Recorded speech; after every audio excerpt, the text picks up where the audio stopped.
Oh yeah, yes, reka nongere nguhereze ikaze nawe aho uherereye hose wumva ururimi rw'ikinyarwanda gusuje kandi nguhaye ikaze nizere ko aho uri hose umeze neza. Niba utarakanda subscribe rero igihe ni iki ngiki ngo ukande subscribe kugira ngo tujye tubana hano kenshi cyane, ni mu makuru y'imikino niho tuba turyamye. Nawe niba uri inshuti y'akadasohoka mu mikino kanda subscribe, like, share ndetse na comment kugira ngo utajya ucikwa n'icyo bita sports updates, amakuru aba ari menshi hano mu mikino.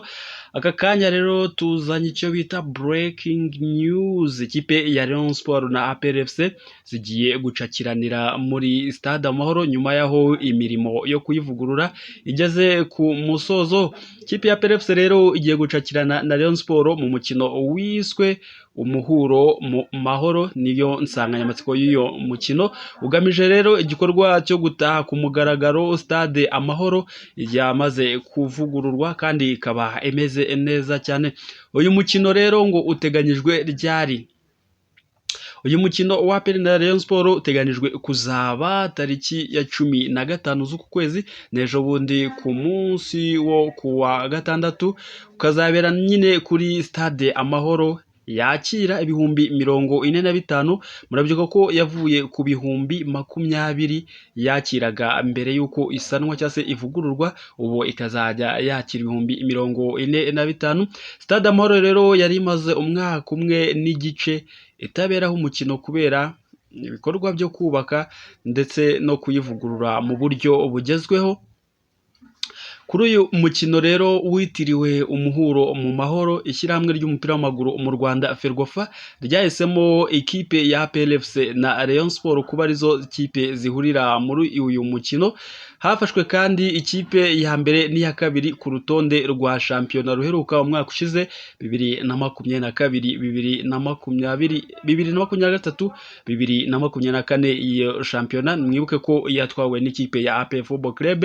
Rayon Sport ikaza ku mwanya wa kabiri n'amanota 57, mu gihe iki kipe ya APR yatwaye shampiyona ifite amanota 67.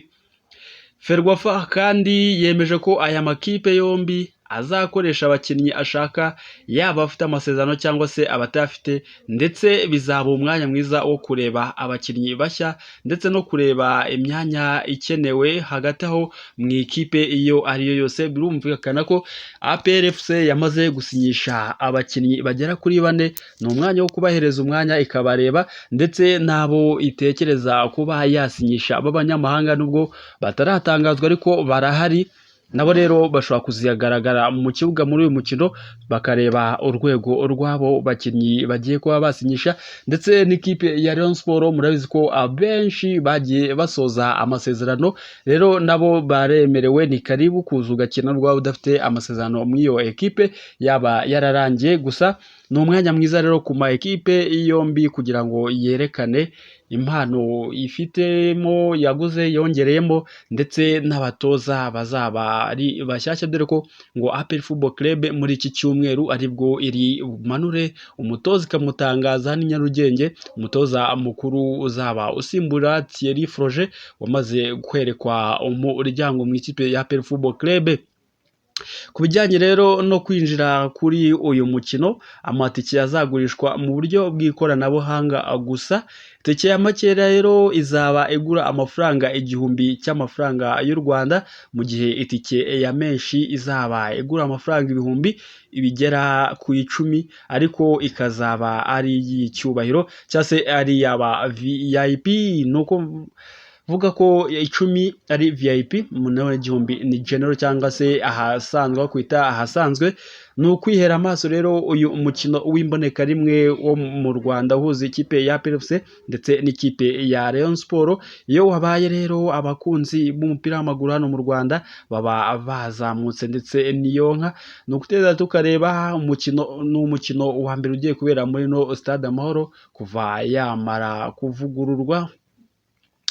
nawe rero niba ushyigikiye uyu mukino uzitabire ugere kuri stade kuko stade ni nini cyane, ni nini bishoboka, ni ibihumbi 45 yakira.